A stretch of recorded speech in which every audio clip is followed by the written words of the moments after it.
Good morning student. Good morning ma'am. आज हम chapter start करने जा रहे हैं 8। नई बुक में 8 है, पुरानी बुक में 9। और हमारे चैप्टर का नाम है force and law of motion. Force and law of motion. आपको याद है कि अभी हमने पिछला चैप्टर जो पढ़ा है फिजिक्स का, उसमें हमने मोशन के बारे में पढ़ा है कि मान लो कोई ऑब्जेक्ट है तो उसकी स्पीड क्या होगी, उसकी वेलोसिटी क्या होगी, उसकी एक्सेलरेशन क्या होगी। तो हमने ये सब जो टर्म है अभी पिछले चैप्टर में पढ़ी है कि when a object moving in a straight line, जब भी कोई ऑब्जेक्ट मूव करता है तो उसकी स्पीड कम होगी या ज्यादा, उसकी इनिशियल वेलोसिटी क्या थी, फाइनल वेलोसिटी क्या हो जाएगी, उसके अंदर एक्सेलरेशन कितनी प्रोड्यूस होगी। तो जितना भी उसकी स्पीड या वेलोसिटी है, कोई भी ऑब्जेक्ट जब मूव करता है तो माइंड में क्वेश्चन था कि किसी भी ऑब्जेक्ट की मूवमेंट के लिए कौन रिस्पॉन्सिबल है, किसी भी ऑब्जेक्ट की मूवमेंट के लिए कौन रिस्पॉन्सिबल है। फॉर एग्जांपल मान लो ये क्या किट है, अब इसको मूव कर रहे हैं ऐसे, तो इसका मतलब मूवमेंट किसकी वजह से हो रही है,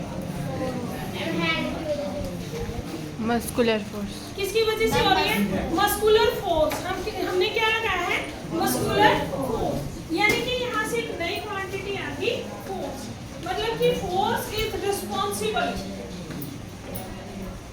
फोर्स क्या है, रिस्पॉन्सिबल है for change in state, change in state of object, state of object. मतलब कोई ऑब्जेक्ट है, अगर मान लो ये बॉक्स यहाँ पर रखा है, मान लो ये एक बॉक्स है, क्या है, एक बॉक्स। मान लो इस बॉक्स का मास है 2 kg, क्या है 2 kg, और इसके ऊपर मैंने एक फोर्स लगाया, क्या लगाया, फोर्स। मान लो क्या फोर्स लगाया, F, और ये बॉक्स यहाँ से इसको इधर डिस्प्लेस कर दिया। अब बॉक्स किस पे था, रेस्ट, और यहाँ किस में आ गया, वो मोशन।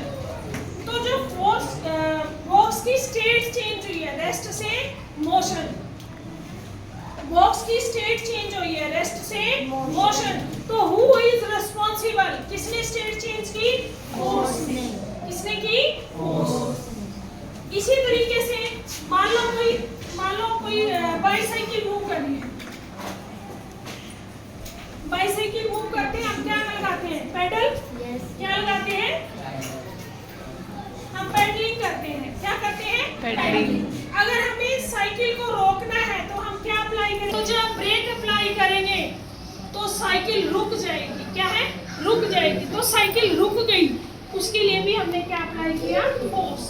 क्या अप्लाई किया, फोर्स। यानी कि क्या बात समझ में आई, यानी कि किसी भी ऑब्जेक्ट की अगर हमें स्टेट चेंज करनी है, क्या करनी है, स्टेट चेंज करनी है, तो हमें उस पर क्या अप्लाई करना पड़ता है, फोर्स। क्या अप्लाई करना पड़ता है, फोर्स। अब आपकी फोर्स दो तरह की होती है, एक होता है बैलेंस्ड फोर्स, दूसरा है आपका अनबैलेंस्ड फोर्स। मैं लिख कर देता हूँ।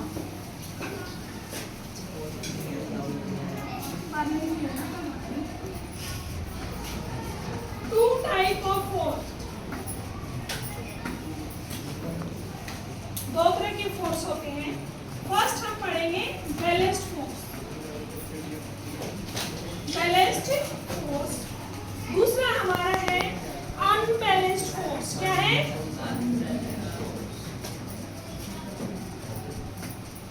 बैलेंस्ड फोर्स और अनबैलेंस्ड फोर्स। बैलेंस्ड फोर्स क्या होता है, इसको समझने के लिए देखो, मान लो ये एक बॉक्स है जिसका मास है 5 kg, क्या है, 5 kg।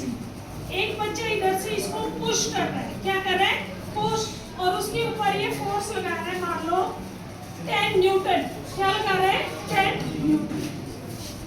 फोर्स की यूनिट होती है न्यूटन, आगे बताऊंगी। मान लो एक ये बॉक्स है और इसको कोई बच्चा पुश कर रहा है, क्या कर रहा है, पुश, उस पर एक फोर्स लगा रहा है 10 न्यूटन। कितना फोर्स लगाया, 10 न्यूटन। दूसरा एक और बच्चा है इसी बॉक्स पर फोर्स लगा रहा है, वो भी 10 न्यूटन, पर डायरेक्शन क्या है उसकी, अपोजिट। डायरेक्शन क्या है, अपोजिट। अब दोनों साइड से अगर इक्वल फोर्स लग रहा है तो क्या बॉक्स की पोजीशन चेंज होगी, नो। पोजीशन पोजीशन चेंज होगी? नो, क्योंकि इसके ऊपर दोनों साइड से इक्वल फोर्स लग रहा है और दोनों की जो मैग्नीट्यूड है वो इक्वल है और डायरेक्शन क्या है? अपोजिट। डायरेक्शन क्या है? अपोजिट। तो ऐसे फोर्स जिनका मैग्नीट्यूड क्या हो? इक्वल। क्या हो? इक्वल और डायरेक्शन क्या हो? अपोजिट, उसको हम बोलते हैं बैलेंस्ड फोर्स। क्या बोलेंगे? Balanced force. When equal force is applied from all the directions, सारी डायरेक्शन से इक्वल फोर्स अप्लाई किया जाए और ऑब्जेक्ट रिमेन इन रेस्ट, तो उसको हम बोलते हैं बैलेंस्ड फोर्स। क्या बोलेंगे? Balanced force. मान लो इधर से भी इक्वल है और इधर से भी इक्वल है, चारों तरफ से इक्वल फोर्स लग रहा है, तो ऑब्जेक्ट किसमें रहेगा? रेस्ट में। किसमें रहेगा? रेस्ट। मान लो ये फोर्स क्या है? F1 और ये क्या है? F2। इधर से मान लो F4, क्या है? F4। ये मान लो ये भी कितना है? 10 न्यूटन और ये भी कितना है? 10 न्यूटन। तो सभी डायरेक्शन से आपका इक्वल फोर्स अगर अप्लाई होता है ऑब्जेक्ट पे, तो ऑब्जेक्ट अपनी पोजीशन चेंज नहीं करता, तो उसको बोलते हैं बैलेंस्ड फोर्स। अगर हम बात करें जो आपका रिजल्टेंट फोर्स होगा, क्या होगा? रिजल्टेंट फोर्स क्या आ जाएगा? 0, मतलब कि कोई भी फोर्स अप्लाई नहीं होगा। क्लियर है? जैसे हम रस्सी वाला केस नहीं खेलते हैं, उसमें अगर दोनों टीम इक्वल फोर्स लगा रही है तो वो रस्सी की गांठ जो है वो बीच में रहती है। अगर एक टीम ने फोर्स ज्यादा लगाया तो वो अपनी तरफ खींच लेती है और वो विनर बन जाती है। तो ऐसा केस जिसमें एक टीम फोर्स ज्यादा लगाए, दूसरी क्या लगाए? कम, तो उसको बोलते हैं अनबैलेंस्ड फोर्स। क्या बोलेंगे? Unbalanced force. तो अनबैलेंस्ड फोर्स क्या होता है? मान लो ये ऑब्जेक्ट है जिसका मास है 10 kg। कितना है? 10 kg। इसके ऊपर इधर 5 न्यूटन फोर्स लगाया और इधर लगाया 3 न्यूटन। इस अपोजिट डायरेक्शन में कितना लगाया? 3 न्यूटन। तो क्या ये ऑब्जेक्ट रेस्ट में रहेगा? एक साइड कौन सा फोर्स है? 5, दूसरी साइड कितना है? 3। तो ऑब्जेक्ट किधर आएगा? अपने लेफ्ट साइड में। तो इसका मतलब इस पर कौन सा फोर्स अप्लाई हो रहा है? Unbalanced force. क्या अप्लाई हो रहा है? Unbalanced force. अनबैलेंस्ड फोर्स क्या करेगा? ऑब्जेक्ट की स्टेट को चेंज करेगा। क्या करेगा? ऑब्जेक्ट की स्टेट को चेंज करेगा। अगर वो रेस्ट है तो उसमें हो सकता है क्या आ जाए? मोशन। हो सकता है कोई चीज मोशन में है तो उसको क्या कर दे? रेस्ट। जैसे चलती हुई साइकिल अगर हमें रोकनी है तो हम क्या अप्लाई करेंगे? ब्रेक। जो आप ब्रेक अप्लाई कर रहे हैं उसी को बोलेंगे अनबैलेंस्ड फोर्स। क्या बोलेंगे? ठीक है? अगर कोई चीज रेस्ट में है उसमें हमने पुश कर दिया, धक्का लगा दिया, वो चीज किसमें आ गई? मोशन में, तो वो अनबैलेंस्ड फोर्स की वजह से आई। किसकी वजह से आई? Unbalanced force.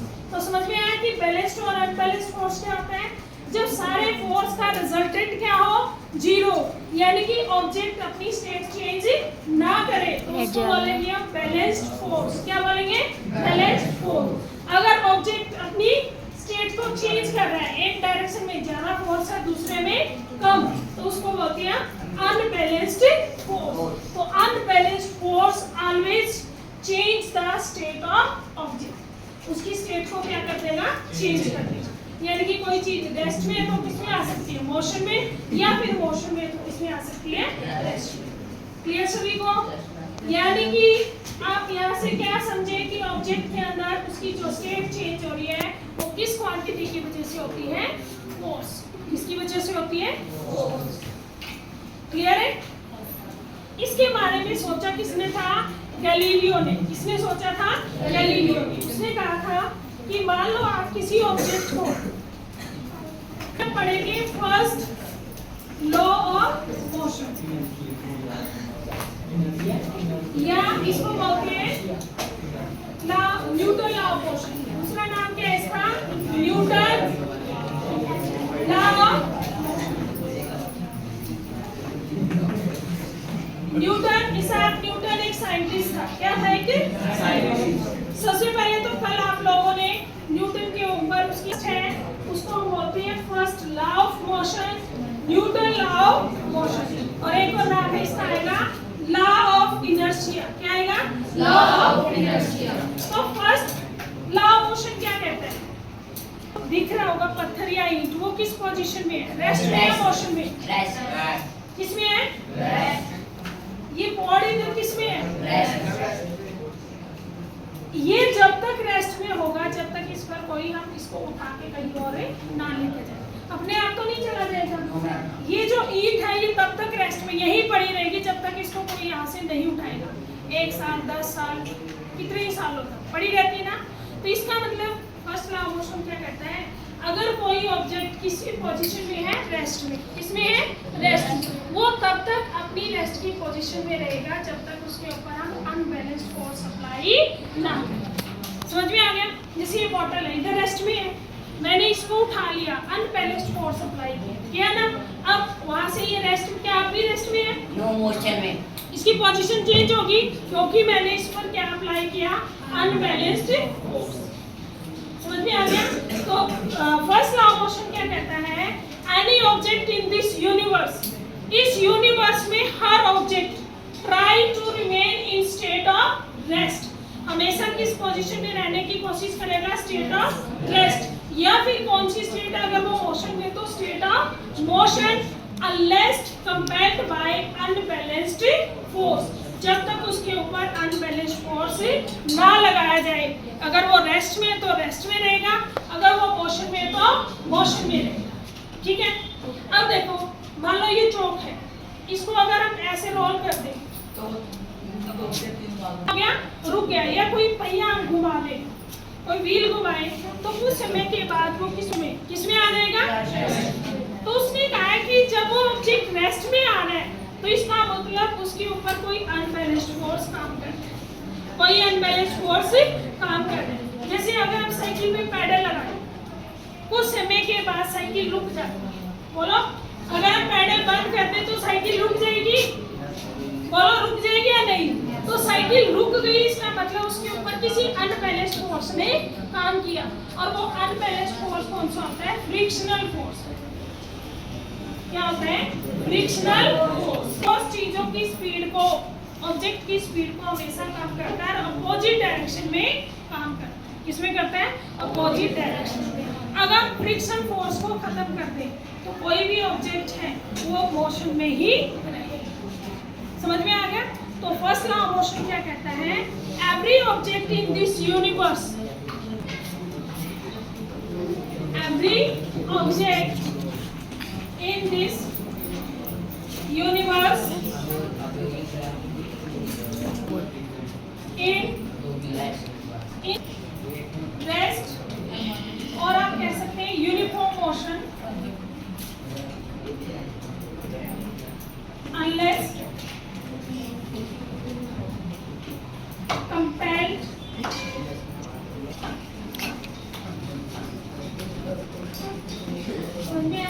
Unbalanced force. इसी को दूसरा नाम बोलते हैं, यानी कि कोई भी ऑब्जेक्ट है रजिस्ट करता है चेंज इन स्टेट, कि मेरी स्टेट को चेंज ना करो। रजिस्ट का मतलब मनाही या रुकावट। एवरी ऑब्जेक्ट, दूसरी डेफिनेशन है इसकी, every object resist change in state of rest और uniform motion. Rest, every object resist, हर एक ऑब्जेक्ट रजिस्ट करता है अपनी चेंज इन स्टेट, रेस्ट हो या यूनिफॉर्म मोशन, उसको बोलते हैं कॉल्ड इनर्शिया। नई क्वांटिटी है उसको बोलते हैं इनर्शिया। क्या बोलते हैं? इनर्शिया। और इसलिए इसका दूसरा नाम बन जाएगा लॉ ऑफ इनर्शिया। क्या बन जाएगा? Law of